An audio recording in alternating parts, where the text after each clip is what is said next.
మహమ్మారిని పారదోడడానికి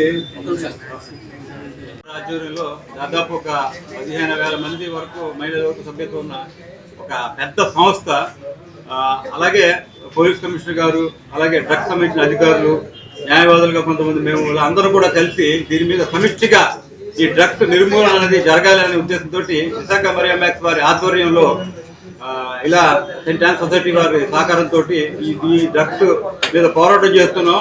ఎందుకంటే దీనివల్ల ముఖ్యంగా యువత నిర్వీర్యం అయిపోతుంది. డ్రగ్స్ అనేది క్యారీ చేయడం కానీ, దాన్ని అమ్మడం కానీ, దాన్ని సేవించడం కానీ, ఆ డ్రగ్స్ తీసుకున్న వాళ్ళతో ఉండడం కానీ, లేకపోతే దీన్ని వేరే విధంగా వాణిజ్యపరంగా ఉపయోగించడం కానీ, ఏది చేసినా కూడా చాలా చాలా తీవ్రమైన శిక్షలు ఉంటాయి. దాదాపు 20 సంవత్సరాల వరకు కఠిన కారాగార శిక్ష పడే విధంగా 2 లక్షల వరకు ఫైన్ వేసే విధంగా ఉంటుంది. కాబట్టి ఒకసారి కనుక ఈ డ్రగ్స్ కేసులు ఎదుర్కొంటే వాళ్ళు పోలీసుల చుట్టూ, కోర్టు చుట్టూ తిరుగుతూ వాళ్ళ కెరీర్ ని నాశనం చేసుకుంటారు. ఎందుకంటే ఈ విషయాలు చాలా మంది యువతకు తెలియదు, వాళ్ళకి తెలియదు. కాబట్టి ఏదో సామాన్యమైన విషయంగా తీసుకుంటారు. కాబట్టి ఇటువంటి తప్పులు వాళ్ళు చేయకుండా ఉండడానికి అవగాహన అనేది చాలా ముఖ్యమైన ఉద్దేశంతో విశాఖ మరియా మ్యాక్స్ వారి ఆధ్వర్యంలో ఈ యొక్క అవగాహన ర్యాలీ జరుగుతుంది. ఈ ర్యాలీ ఎప్పుడు జరుగుతుంది, ఏంటి మిగతా వివరాలను కూడా శిక్షగా చెప్తారు. నా పేరు నిర్మలా మాథ్యూ. నేను సెయింట్ ఆన్స్ సొసైటీ సిస్టర్స్ చెందిన వ్యక్తిని. మా సెయింట్ ఆన్స్ సొసైటీ తరఫున మేము ఎన్నో సాంఘిక కార్యక్రమాలు చేస్తున్నాము. దాని భాగంగా ఆర్లాలో సాంఘిక కార్యక్రమాలు విశాఖ మరియా మ్యాక్స్ ద్వారా చేస్తున్నాము. గత 30 సంవత్సరాలుగా మా మహిళలు చాలా కార్యక్రమాలు చేపట్టారు. కేవలం పొదుపు సంఘాల ద్వారా ఆర్థిక సమస్యలు తీర్చుకోవడమే కాకుండా స్థానికంగా వారికి బాగా వెనుకబడిన విద్యార్థులకి సాయం చేయడం, పేదల గురించి పేదలకు సాయం చేయడం, సమస్యల్ని, కుటుంబ సమస్యల్ని ప్రత్యక్ష టీమ్గా పరిష్కరించడం, వాతావరణాన్ని మొక్కలు పెంచడం, అటువంటి ఎన్నో కార్యక్రమాలు చేపడుతున్నారు.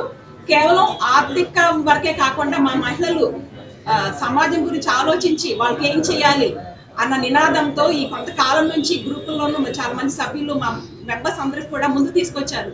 ఈ డ్రగ్స్ సమస్య బాగా ఉంది, మనం ఏమన్నా చేయాలి, మన పిల్లలే మనం నష్టపోతున్నాము, మన కుటుంబాలు పాడైపోతున్నాయి, మనం ఎంత సంపాదించినా సరే అది వృధా అయిపోతుంది, మా పిల్లలు కాలేజీలకు వెళ్ళి ఏం చేస్తున్నారో తెలియదు అన్న నినాదంతో మా మహిళలందరూ కూడా దీని గురించి వ్యక్తపరచమైంది.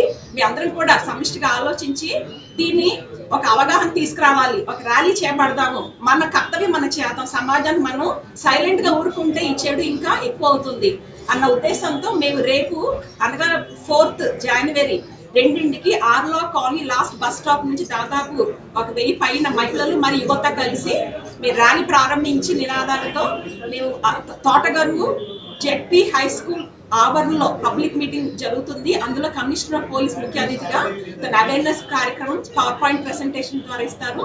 మరి మాతో పాటు డ్రగ్స్ కంట్రోల్ అథారిటీ కూడా వాళ్ళ శాఖ మొత్తం కూడా మాతో ర్యాలీ మొదటి నుంచి చివరి వరకు ఉంటారు. అలాగే సెయింట్ ఆన్స్ సంస్థ అధికారులు, వేరే సంఘస్థులు, స్థానిక నాయకులు, మరి ముఖ్యంగా అయీం అహ్మద్ లాయర్ గారు, వేరే లాయర్స్ అందరూ కూడా దీనికి మాతో సహకరించి అందరం కూడా కలిసికట్టుగా ఈ కార్యక్రమాన్ని చేస్తున్నాం. సో దీన్ని జయప్రదం చేయాలి. మరి ముఖ్యంగా మా ఉద్దేశం ఏంటంటే సమాజంలో మంచి జరగాలి, అది మా కోరిక. ఈ చెడు వ్యసనం తీసేయాలి. కేవలం మహిళలుగా మా మహిళలదే కాకుండా గవర్నమెంట్ది, పోలీస్ శాఖది, అందరికీ కూడా ఈ పాత్ర ఉంది. మేము అవగాహన ఇవ్వగలం, కానీ దాన్ని అరికట్టడం కేవలం పోలీసులు కానీ డ్రగ్స్ కంట్రోల్ డిపార్ట్మెంటే చేయగలరు. కాబట్టి వారి తగిన చర్యలు తీసుకోవాలని మేము కోరుతున్నాము మా సంస్థ తరఫున. అందరికీ కూడా మా ఆహ్వానం. దీన్ని జయప్రదం చేయవలసిందిగా కోరుచున్నాం.